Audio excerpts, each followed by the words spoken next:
So hello, good morning or good afternoon, wherever this meets you.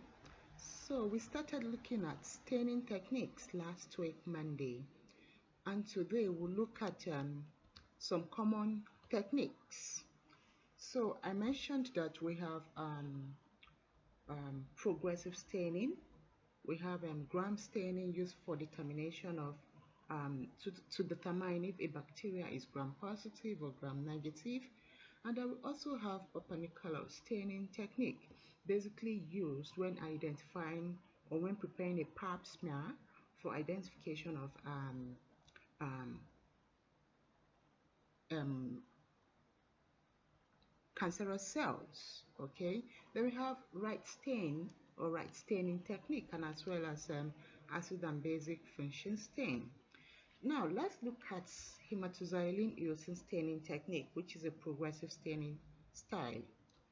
Now, in hematoxylin and eosin staining technique, basically two stains are involved. Okay, two stains are involved in this staining technique. Okay, and these two stains are used in the examination of thin slices of living tissues. Okay, they are used in the examination of thin slices of biological tissues. Now, contrast is basically created by the stain, where hematoxylin turns the nuclei blue, while eosin turns the cytoplasm and other parts pink or red color. So hematoxylin impacts blue color on the nuclei or nucleus, while eosin impacts red or pink color on the cytoplasm and other organelles within the cell. So it's called progressive staining because it allows different structures in the cell to be colored in sequence. Okay, it's called, I repeat, it's called progressive staining because it allows different structures in the cell or in the tissue to be stained or colored in sequence. Okay, and as such it gives a differential coloration. Okay, it gives a differential coloration of tissues after a given period of time. Okay, now the principle behind this progressive staining is that the acidic structures of cells will attract or will be attracted to the basic dye. Okay, and the basic components of the cell will be attracted to the acidic dye. So opposite attracts in this case. Acidic structures attracted to the basic dye, and the basic structures or basic components of the cell attracted to the acidic dye. Okay, now how is hematoxylin eosin preparation made? Let's look at the preparation. Number one step is to measure 10 grams of hematoxylin crystals. It's usually in a crystalline form. Also, one can buy already made preparation of hematoxylin, then buy already made preparation of eosin. However, you can actually make these preparations on your own. The first step will be to measure 10 grams of hematoxylin crystals into a 500 ml of water. Okay, and the water has to be at 70 to 80 degrees centigrade. Okay, it has to be at 70 to 80 degrees centigrade, and of course mixed thoroughly. Okay, mixed to dilute completely. Okay, now the heat helps it to mix up, to dissolve. That's the essence of the heat. The heat helps the crystals to dissolve completely in the water.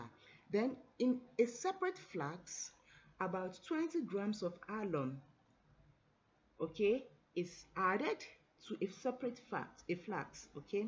20 grams of alum will be measured and added to 500 ml of hot tap water too. Okay, same temperature as the initial one. Okay, 70 to 80 degrees.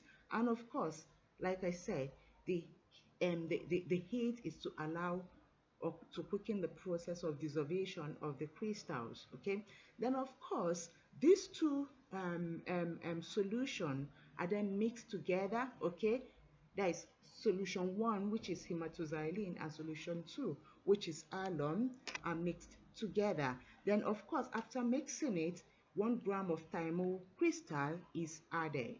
Okay, now Alum there, the alum, the normal alum, is a mordant. Okay, alum functions as a mordant, while thymol is an antifungal agent.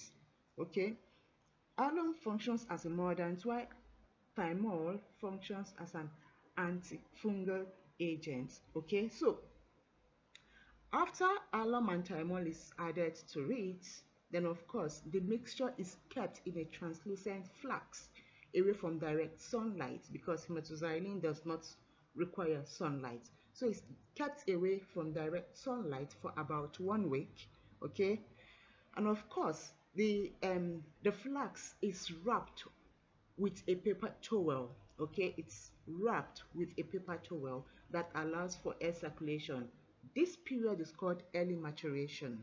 Okay, then of course after a period of 1 week, the solution is then put into a dark flask and of course covered tightly. Put in a dark flask or dark colored flask, then covered tightly for another 1 week. Okay, then after the 1 week, it can now be stored, okay, in a dark place until when needed. Okay, it can be stored in a dark place for 3 weeks, 4 weeks. This is called late maturation, until when needed. Okay, I repeat again: dissolve hematoxylin in alcohol or in water. Okay, add alum that has been previously dissolved in water to the solution. Okay, then of course mix it thoroughly. After mixing thoroughly, allow to boil a bit to help total dissolution of the crystals in it. Okay, then mercuric acid can also be slowly added. Okay, mercuric acid can be slowly added. Okay, it helps, that is when the solution turns this is Harris hematoxylin now. Okay, the normal hematoxylin, you just need um, um, um, alum, thymol, and of course your hematoxylin. Okay, so using Harris method, you need alum, hematoxylin, mercuric acid after um, um, careful boiling. Okay, mercuric acid is added. Okay, and the function of the mercuric acid is it turns it dark purple. Okay, and of course it's allowed to cool under tap water. Sometimes, according to Harris formula, glacial acetic acid may be added, then filtration is carried out before storage. Okay, but the normal method was the initial one I gave you: 10 grams of hematoxylin crystal dissolved in water, then 20 grams of alum dissolved in water, then heat to thoroughly mix. Okay, heat both of them to thoroughly mix with the water, then mix them together. Okay, then add 1 gram of thymol crystal. Okay, and I already told you the functions of each of the crystals in the solution.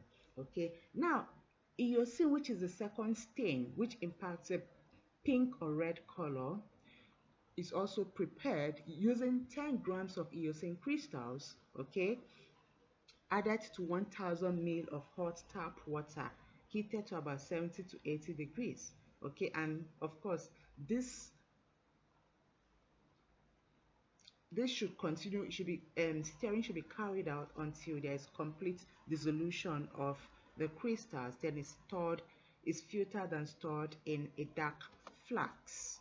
Okay, now the procedure for carrying out progressive staining itself, the procedure itself for carrying out progressive staining involves: 1, a rehydrated section or a rehydrated sample is stained in a solution of hematoxylin, okay, for 20 to 40 minutes. Okay, so basically the first process starts with hematoxylin for 20 to 40 minutes. So the section is then washed in tap water, okay, for about 3 times, okay, until it turns blue. Differentiation is carried out then using 70% ethanol. Okay, and usually the 70% ethanol, that is acidified alcohol, okay, usually contains about 1% hydrochloric acid, hence it's called acidified alcohol. And it is differentiated using 70% ethanol, which contains 1% hydrochloric acid, for about 5 minutes. That is another name for 70% ethanol or alcohol that contains 1% hydrochloric acid is called acidified alcohol. And this is done for about 5 seconds. Sorry, it's done for about 5 seconds. And the essence of this is to remove excess dye and allow the nuclei to emerge. Okay, it allows the nuclei to emerge and it removes excess dye. Then, of course, after um, um, differentiating using differentiating solution, which is acidified alcohol, it is then washed in tap water. Okay, it's then washed in tap water. Then the second stain process is initiated, that is staining with eosine, which impacts pink or red color. Okay, is initiated, and this is done by dipping this material into eosine for 10 minutes. Okay, then of course after dipping it for 10 minutes, it is then washed for about 1 to 5 minutes in a running tap water. Okay, or in tap water. Then of course the staining process is completed, dehydration and clearing and mounting is carried out. Okay, now let's look at gram staining, the second staining technique and most common staining technique. Now, gram staining is the most prevalent staining techniques, and largely it is most prevalent because it is used to differentiate bacterial species as either gram positive or gram negative. Okay, and gram staining is achieved via the chemical properties of bacterial cells. Okay, the principle behind gram staining is basically based on the chemical properties that each bacterial species, or each that is based on the chemical properties that bacterial cells, that is the bacterial cell walls, exhibit. Okay, some are able to display color after staining, while some are not able. That is the color they display. They have some are able to display color and some are not able to display color. Okay, now the principle of gram staining is based on the fact that the gram-positive cell wall has strong affinity for crystal violet. Okay, it has very strong affinity for crystal violet following the addition of iodine. Okay, that is after staining the cell, the bacterial cell of a gram-positive bacteria. After staining with crystal violet, it is then dipped in iodine solution. What happens is that it will absorb the stain. Okay, it will absorb the stain, and there is a strong affinity for the cell walls to absorb the stain. Okay, iodine in this case is a mordant, and what it does is that iodine forms a complex with crystal violet. Okay, and helps it bind to the cell wall of bacteria. Okay, and of course you know that by the cell wall, the characteristics of cell wall of bacteria is that they have a unique type of starch, similar to plants but much more complex than what is obtainable in plants. Okay, so the presence of iodine helps it form a complex and allows it to bind to these chemicals found in the cell wall of gram-positive bacteria. Okay, so whereas in gram-negative, because of the absence of that chemical, it is easily washed off from gram-negative cells using ethyl alcohol. Okay, the stains, because of the absence of the chemical property found in gram-positive bacteria, which is lacking in gram-negative bacteria, The complex, the crystal violet and iodine complex, is easily washed away using ethyl alcohol.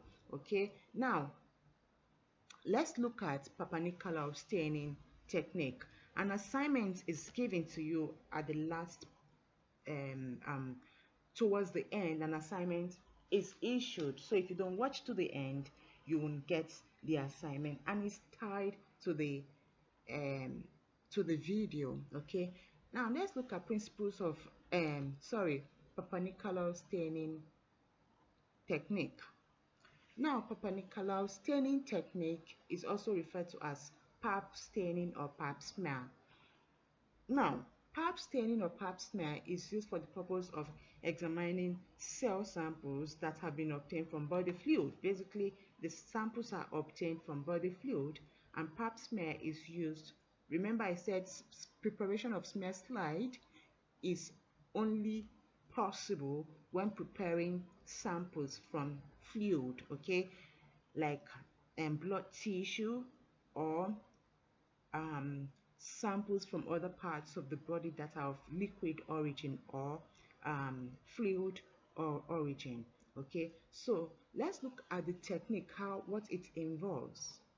Now, the technique involves the combination of chemicals that include green SF, that is safranin, green yellowish, light green safranin, that is safranin, hematoxylin, orange G, and eosin Y. These are the various dye that are utilized for this pap smear preparation. Okay, I repeat again: safranin or light green SF yellow, okay, hematoxylin, orange G, eosin Y.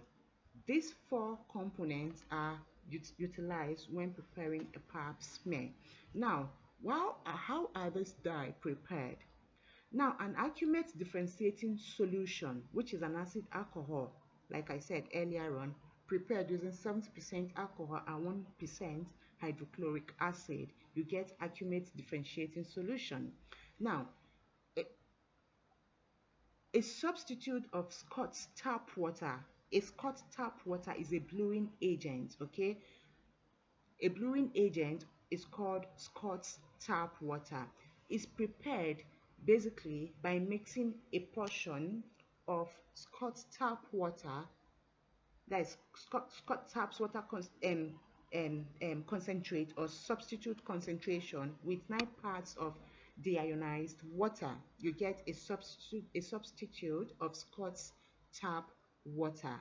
Now, this is then followed by filtering the Papa Nicolau staining system, that is the reagents, before they are used. That is, after each is prepared, they are filtered before use. Now, procedure, how is it carried out? The slide is fixed in acetic fixative for about 10 to 15 minutes. Okay, the slide is fixed in acetic fixative for even from, let's say, 10 to 15 minutes. Okay, then it is introduced into absolute alcohol, which is what, a differentiated solution, for 2 minutes. Then, of course, 70% alcohol for 2 minutes, then in 50% alcohol for 2 minutes. Then it is washed or dipped in tap water for 5 to 10 dips. Okay, then it is now introduced in hematoxylin. Now, the essence of using acidifying acid alcohol is to clean it, okay, is to prepare the system, okay, is to prepare the system, okay, and of course washing off the acid alcohol after preparing the system that needs to be stained. Then the first stain is hematoxylin stain, which is carried out for 1 to 4 minutes. After staining with hematoxylin, it is briefly rinsed in tap water using 5 quick dips. That is, it is dipped for 5 times in tap water contained in a conical flask or in a beaker. yeah, sorry, not conical flask, in a beaker. Then it is differentiated in acid alcohol for about 10 to 15 seconds or even 5 seconds, okay? After differentiating in acid alcohol for 5 to 10 seconds, it is then dipped inside tap water, okay, to wash off excess stain. It is dipped in tap water to wash off excess stain. Then, of course, dehydrated using 95% alcohol 2 times, okay. Then it is now introduced in the orange G stain for 10 to 60 seconds, okay. That is about from 10 seconds to 1 minute. Is dipped in orange G. The orange G imparts a different color from hematoxylin, which imparts a blue coloration. And of course, if a mercuric acid is added to it, mercuric oxide is added to it, it will impact a purple coloration, okay. Now, after introducing in orange G, which gives a different color, it is rinsed in absolute alcohol. 5 quick dips, okay, twice. 5 quick dips. The first one, 5 quick dips. The second one, 5 quick dips, 2 times. Then it's after differentiating using aqueous solution or the absolute alcohol. It is then stained using EA, that is the, excuse me, it is now dipped or stained in eosine, okay, for 50 to 2 minutes, 50 seconds to 2 minutes maximum, okay. Then it is differentiated. Differentiation is carried out again using absolute alcohol 2 times. Then after that, it is then clearing is carried out, okay, using xylene. And clearing, which is the alcoholization, is done 3 times using 5 dips each, okay. The first one, 1, 2, 3, 4, 5. Then the fluid is thrown away, another xylene solution is poured in, and another quick 5 dips are carried out, okay, in 3 successions like that. Then of course the stained sample is mounted on a slide using xylene or DPX as a mount, okay. So at the end of the staining, the end product is that you have some regions of the specimen or sample stained blue. You have other regions stained with different colors of the um, of the different dyes used for the pap smear preparation, okay. Now let's look at slide preparation. In slide preparation, 2 types of slide can be prepared depending on how long they are going to be maintained. We have temporary slide preparation and we have permanent slide preparation. Now, the first 3 steps in temporary slide preparation are the same as the step in permanent slide preparation, okay. Now, in temporary slide preparation, basically such slides are slides that are needed for just few hours or even few minutes, after which the specimen is washed off and the glass slide is wiped clean and stored or kept in a safe container, okay. Whereas in permanent slide preparation, such slides are slides that are meant to be stored for many years or even weeks or months, okay. So in temporary slide preparation, the mountains in this case is usually water or dilute solution of glycerol, that is propan 1,2,3 triol, okay, that is glycerol, or any other liquid of any other liquid of low volatility can also substitute water, okay. Even the normal stain can be used as a mount. So after examination of a temporary slide, they are discarded, or the sample is washed clean, or the slide is washed clean and kept aside, okay. The material to be examined or the material under examination can be fixed it can be stained, or even it can be without, you can even decide not to fix it, or even you can just examine it in a living state. Okay, for instance, you want to view um, population of organisms in a pond water collected. You want to view population of organisms in pond water collected. You don't fix it.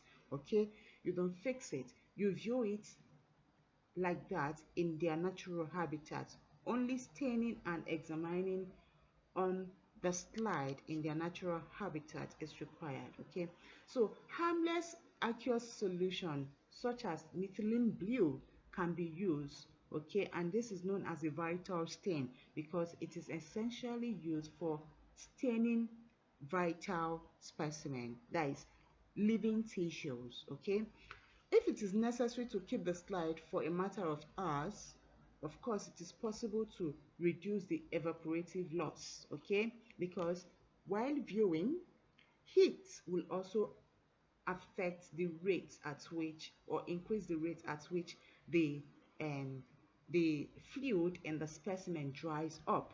So this can also be prevented by, coating the edges of the cover glass or the cover slip by using a cuticular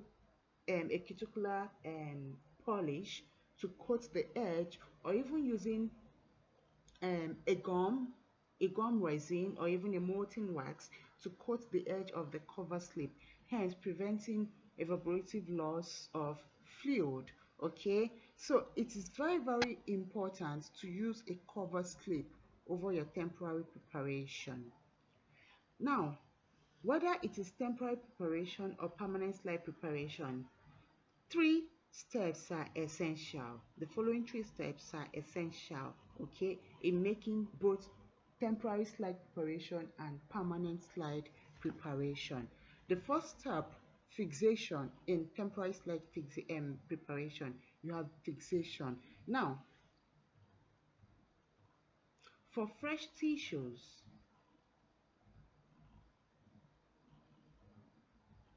fresh tissues, the main importance of fixation is to kill tissues, okay, to bring about killing of tissues rapidly, okay, via precipitating of the proteins contained in the tissue or in the cell. Now, that is the process of fixation reduces post-mortem changes. When a specimen dies, it begins to undergo various post-mortem changes. However, when fixation is carried out, the process is reduced greatly, okay?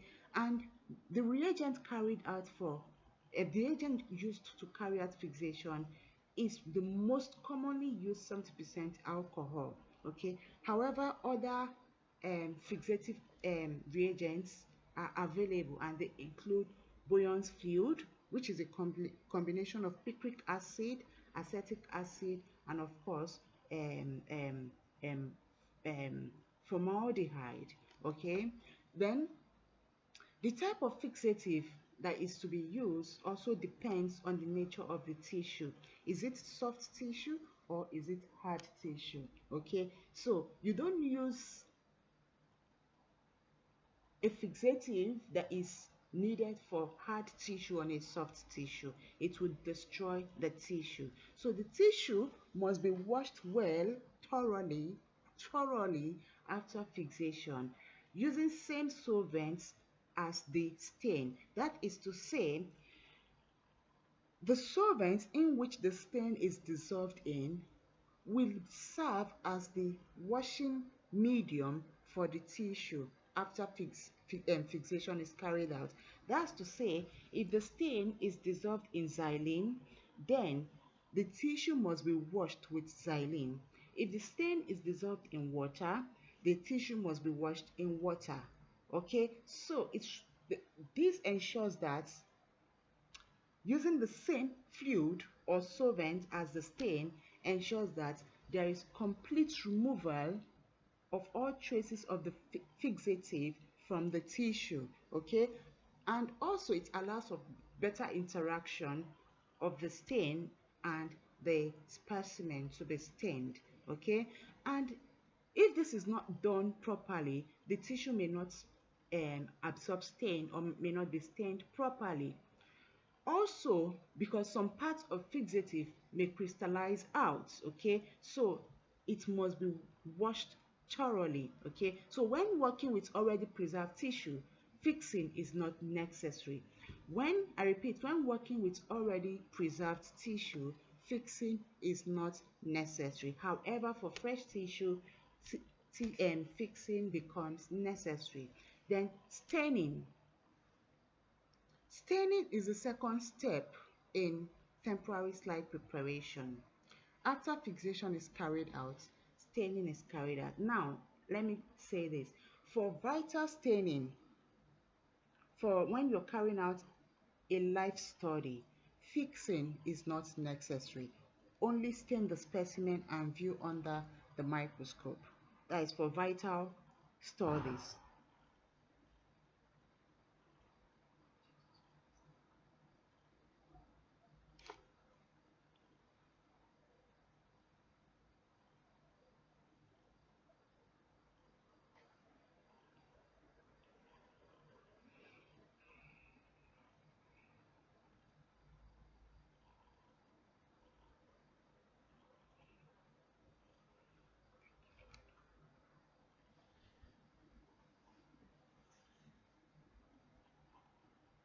Now, the holy grail of staining is to accentuate the distinction between the different components of a tissue or organ.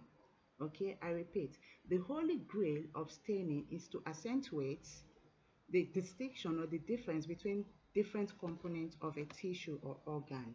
So I have discussed staining earlier on, and you should still remember what I said under staining. Now, the third step is mounting. Now, mounting media that is employed for temporary preparation, like I said earlier on, include water, glycerol, that is 1,2,3 propan, propan 1,2,3 triol, okay, 30% aqueous solution, that is 30 to 50% aqueous solution of glycerol is used, okay.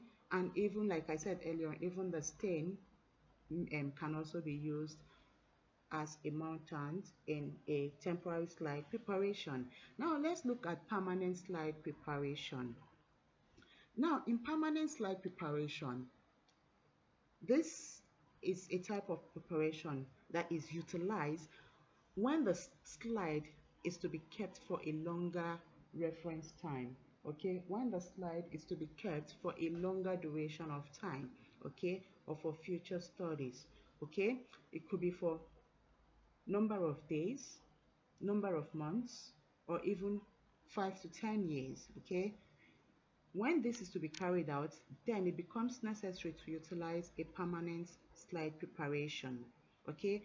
And permanent slide preparation is achieved by the addition of the following steps to fixation and staining, okay. There is addition of more steps to fixation and staining. They include dehydration. Now, dehydration, the specimen is dehydrated basically to remove excess fluid after staining, okay. Specimen is dehydrated to remove excess fluid after staining, and it's usually achieved using graded series of alcohol, okay, that is 50%, 70%, 90% or 95%, then 100% alcohol is used for dehydrating purpose. The specimen is not directly introduced into 100% alcohol, no. It will cause shrinking of the cells to take place. It starts with 50, or even in some cases 30, 50, 70, 90 and 100. Then after dehydration is carried out, clearing is carried out, okay. Clearing is carried out. Now clearing is known, another name for clearing is dealcoholization, okay. It's not in my, just take note of this. Another name for clearing is called dealcoholization. Now clearing involves treating the specimen with a solution that is mutually soluble between alcohol and the mounting medium. Okay, clearing is carried out, I repeat, using a solution that is soluble between alcohol and the mounting medium. Okay, and the essence of clearing, like I said, the other name is dealcoholization, removing of alcohol traces that were used, that is the alcohol sample used for dehydration, has to be cleared out of the specimen, and this is done using clove oil or 1,2-dimethylbenzene, that is xylene. Okay, there are other clearing agents too. Okay, the mounting will be the last step, and mounting is done under a cover glass. Okay, mounting is carried out on the cover glass. Okay, so the sample takes the shape of the cover glass in a preservative. Okay, and this preservative dries hard. Okay, and the preservative also has a refractive index which is similar to the glass. That is to say, the preservative and the refractive index of the preservative and the refractive index of the cover glass becomes one and same. Okay, and example of mounting medium or preservatives are cannabidiol, Euparol, DPX, and etc. Okay, and mountants which tend to dry up easily faster than cannabidiol are basically DPX. Okay, they tend to dry up faster. Euparol and DPX tend to dry up faster than cannabidiol. Cannabidiol is quite cheaper than Euparol and DPX. However, it takes a very long duration to dry up. Okay, and fixation and staining, like I said, are the same for temporary and permanent slide preparation. Now, let's look at the details. Let's look at these steps I mentioned in details. Process 1, that is starting from killing and fixation down to mounting. Now, the whole 5 steps at the go. Process of killing.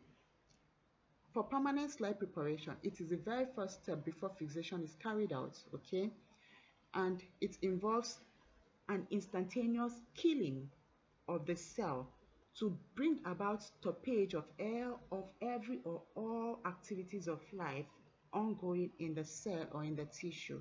Okay, and as such, it keeps it or ensures that it remains in its original state without giving the tissue enough time to undergo post-mortem changes. Okay, this can be carried out or can be achieved by not allowing other forms of changes in the tissues through the application of reagents which are quick acting.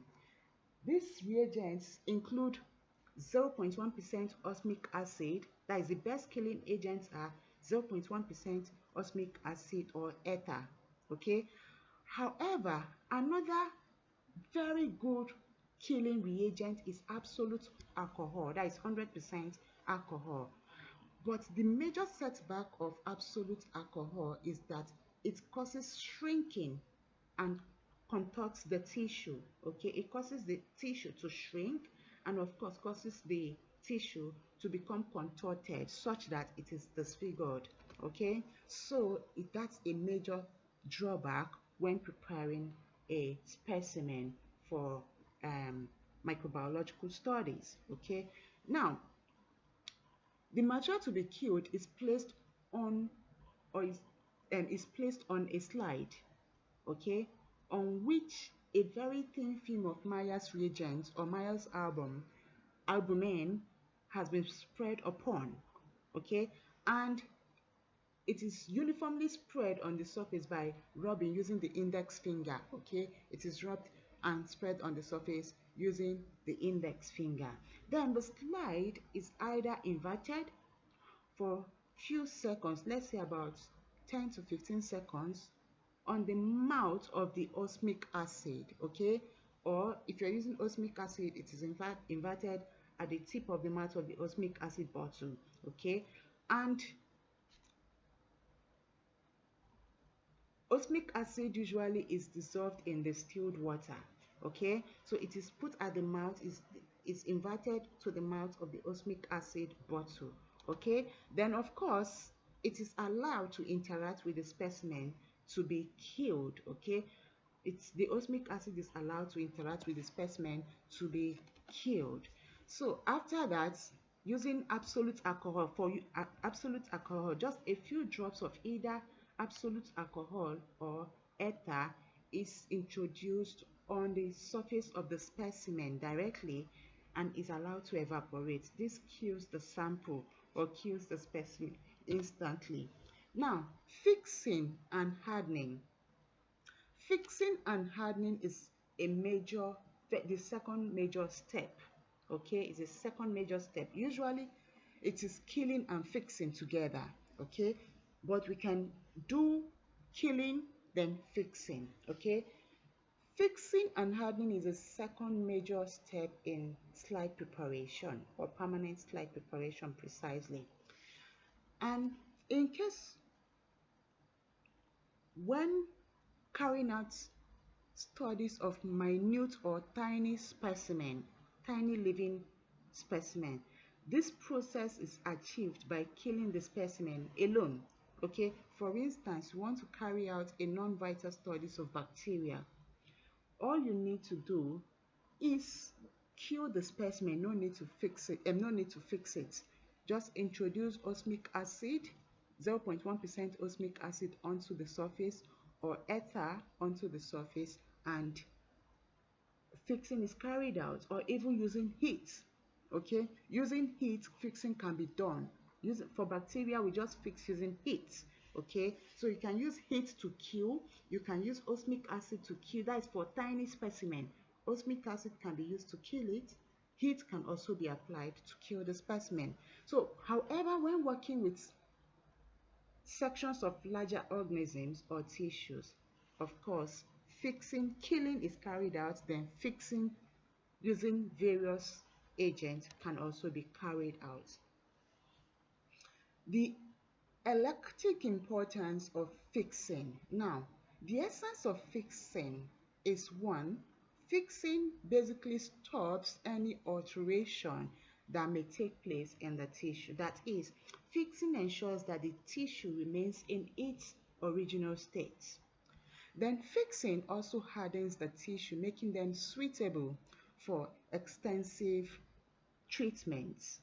That is, fixing prepares the tissue to receive other processes like staining, dealcoholization, and etc., dehydration, and etc.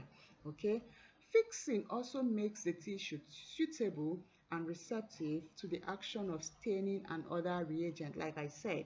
Okay, fixing agent makes various it makes other constituents and components of the cell to become optically differentiated by changing the refractive indices.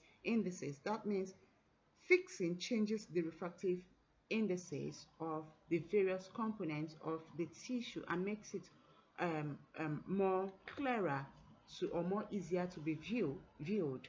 Now, various fixing reagents or chemicals includes mercuric chloride, Boyon's fluid, 70% alcohol, acetic acid, formalin, potassium dichromate, and of course, osmium tetraoxide, that is osmic acid. These are the most common fixing compound. Now, after fixing, washing is carried out. This is the next step after fixing. Washing of the sample is carried out. Okay. Now, washing becomes essential. Why is washing essential? To prevent total spoilage of the tissue after fixing is carried out. Okay, by washing, you stop the tissue from total spoilage. Okay, after washing, it prevents the tissue from becoming destroyed or spoiled completely. Now, various mediums may be used for washing. Okay, 70% alcohol. If fixing is carried out using Boyon's fluid, then 70% alcohol is used to wash it. Okay, if fixing is carried out using mercuric chloride, then iodine plus 70% alcohol can be used to wash it. If fixing is carried out using acetic acid, then 50% alcohol can be used to wash the specimen. More so, if formalin is used for fixing, then 70% alcohol should be used to wash it. If um, um, potassium dichromate is used for fixing, then of course water and 0.12% chlorohydrate should be used for washing. Then if osmic acid and potassium dichromate is used for fixing, water can also be used for washing. Those are washing reagents I just mentioned, and the requirements determines the type of solution you use to wash. Okay. Staining process. The process of coloring of various components and parts or creating contrast in the tissue, okay, is similar to what is obtainable in temporary slide preparation, okay. And it is also important to know that the nature of the dye may be acidic, basic, or neutral, okay. And usually general staining, single staining, is used when preparing a permanent slide. General stain is used, which is single staining is used, okay. And it may impart color both on the nucleus and the cytoplasm at the same time, okay. And where specific stains are used, they are used in combination of 2 or 3 or 4 or more stains, okay. That is, you're carrying out a progressive staining, you can use multiple staining dyes, okay. However, after staining is carried out, the specimen must be washed with the medium of the solvent of the stain, okay. If the stain is dissolved in water, the specimen should be washed in a medium similar to water, okay. If it's dissolved in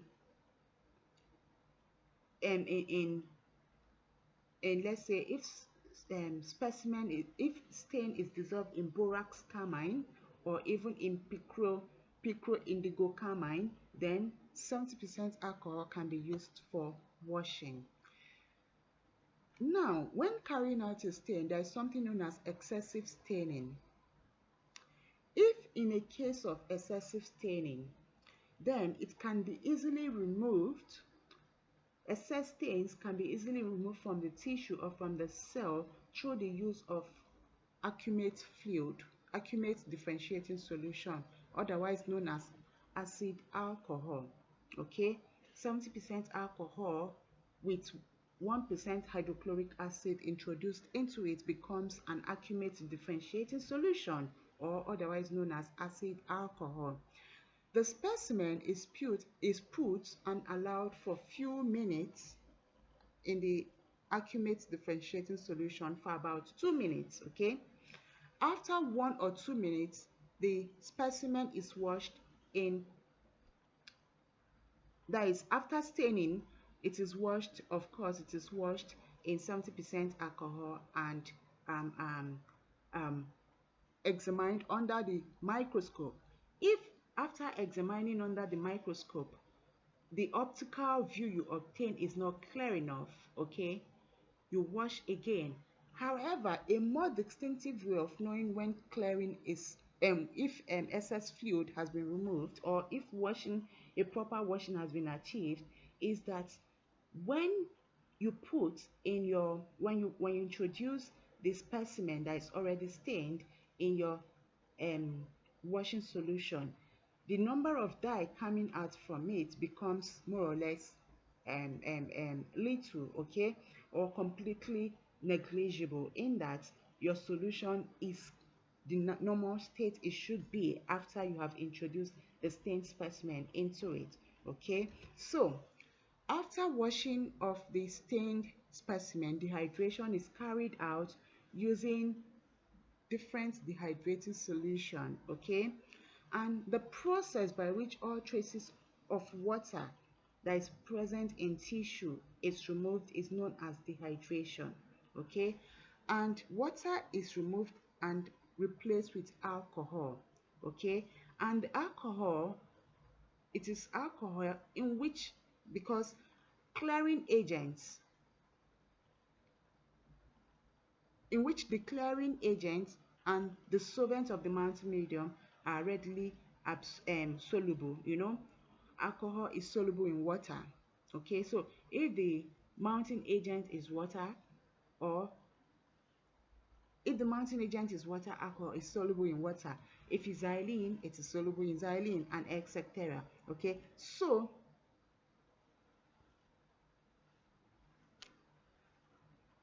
alcohol is always almost the dehydrating reagent, okay, because it is a medium that is soluble between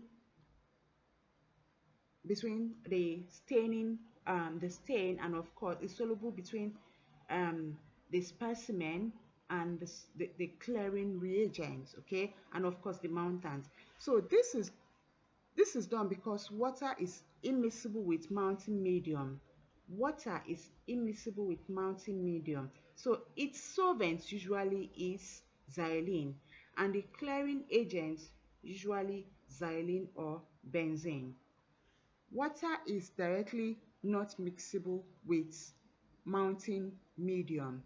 So its solvent usually is xylene, and the clearing agent usually xylene or benzene. Okay, so dehydration is achieved by passing the tissue through gradual increasing strength of alcohol. Dehydration is carried out using gradual increasing strength of alcohol. Like I said earlier on, you can't take a tissue and dip it into 100% alcohol. It will cause shrinkage and distortion of tissue. So it is placed in 30, 50, 70, 90, 100% alcohol in graded series. So for proper dehydration, the material after absolute alcohol should once again be placed in fresh absolute alcohol for about 5 minutes. Alcohol may be better substituted by it may be a better substitute than cello solvent. Cello solvent is a mixture of ethylene glycol and monoethyl ether. Okay, that is cello solvent, or cellosolve. Okay, cellosolve. Cellosolve is, or cello solvent is a mixture of ethylene glycol monoethyl ether.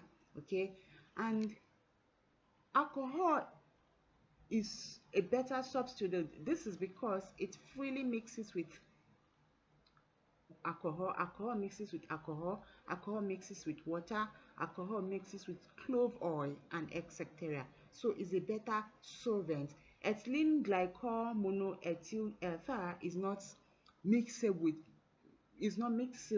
with most of these solvents I mentioned. Silo solvents, however, doesn't bring about shrinkage of the tissue. So in that aspect, Silosolve is much more better. However, it does not mix with other solvent as mentioned. Okay. Now, process 5 after dehydration is the dealcoholization or clearing.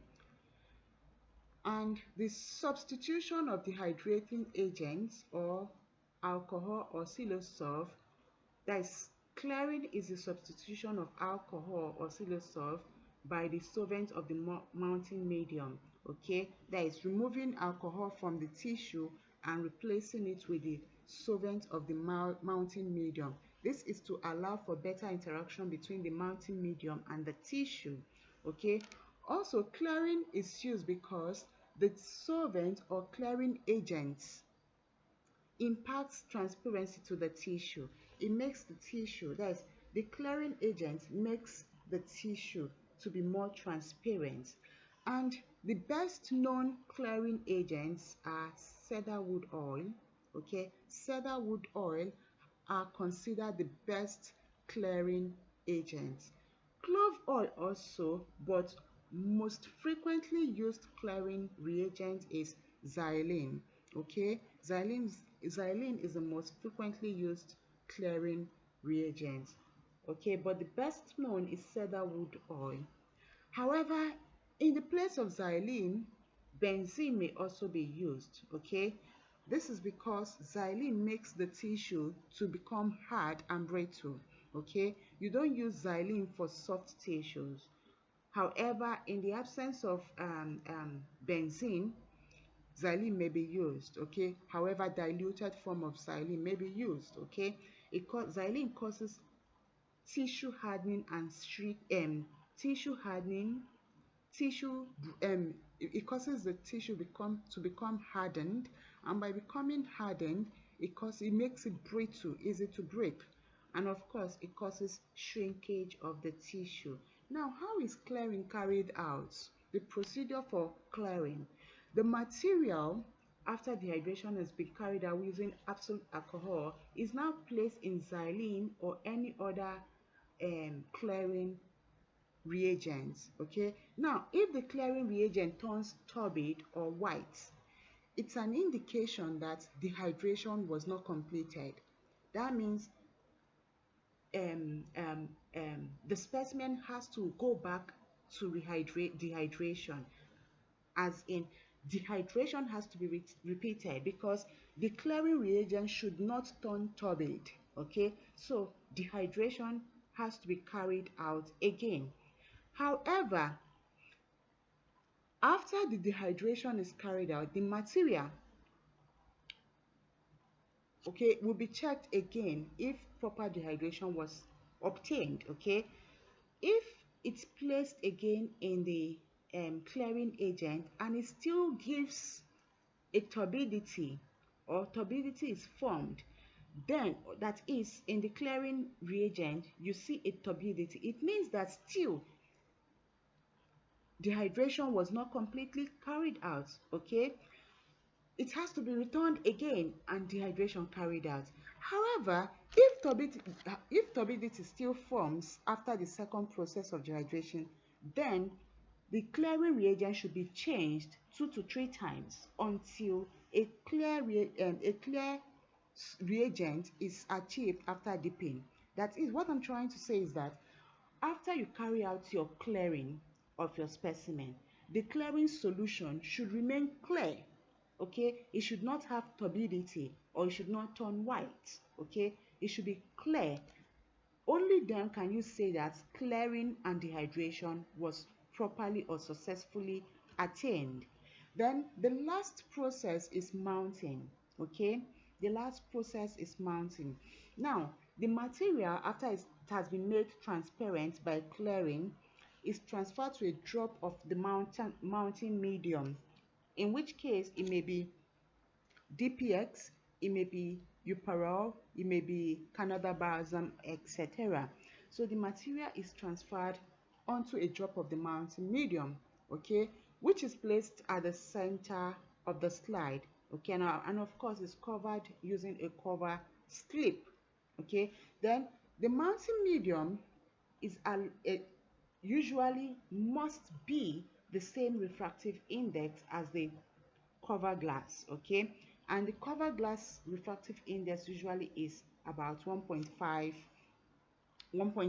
Okay, so the mounting medium must have the same refractive index as the cover glass. This is to allow refraction of light through the specimen.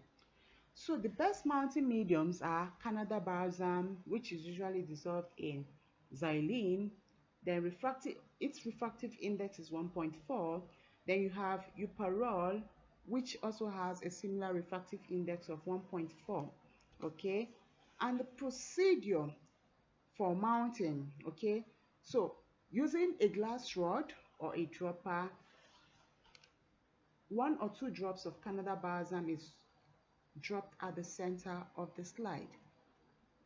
Then the specimen, okay, the specimen is transferred, that is, transfer the specimen from the xylene onto the drop of the mountains. Okay, then cover this using a cover slip.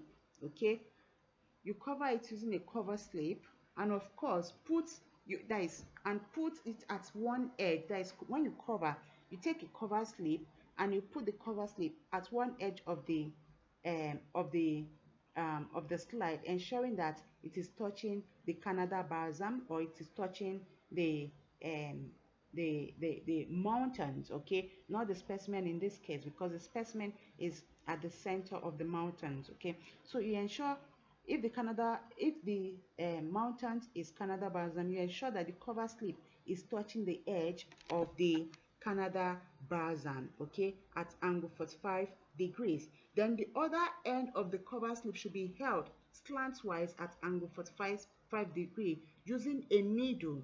Okay, you use a needle or a tweezer, you hold it and gradually place it over the specimen. Okay, you gradually bring it down the edge, okay, which there is holding the edge with gently with a tweezer or with a needle underneath, suspended on a needle. You gradually lower it over the specimen. Using needle or another holder ensures that air bubbles are not trapped within your preparation, okay, and excess sample or excess fluid may be bloated away using a paper towel or a blotting paper. Now, there are precautions to be observed when making this preparation. The precautions includes: one, there should be no bubble or air bubble in the balsam, that is trapped air in the balsam preparation. Two, the material should be at the center of the cover slip. Material should be centralized at the cover slip, and the cover slip should be at the center of the slide. Then, of course, excess fluid, excess balsam must be blotted away. Okay, excess balsam must be blotted away from the cover slip. Now, labeling process. After a slide is prepared, it must be labeled. For labeling, basically, you know that we have two types of slides. We have the frosted edge slide and the non-frosted edge slide. Now, if you're working with a frosted edge slide, your name, that is the name of the person who prepared the slide, must be written on the frosted edge of the slide. And identification of the material is also important. You have to let whoever will work with this specimen in the future know that, hey, this person, what you're viewing is either a bacterial cell. The bacterial cell is either, let's say, P. syringae, that is Pseudomonas syringae, or aeruginosa, or Execteria. Okay, so they are written on the other side. The name on both sides, you can write on both sides of the frosted edge microscope. You can write your name, the identification of the specimen. The date of preparation is also very, very important. Okay, then of course you can view what you have prepared under the microscope. Okay, for an assignment, for an assignment, number one,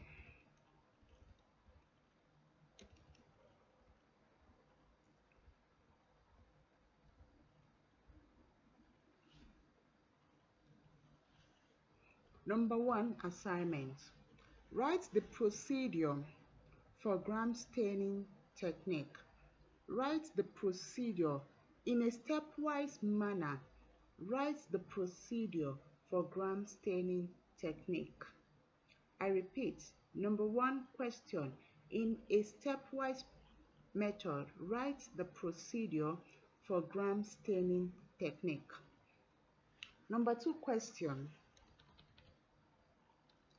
Number two question.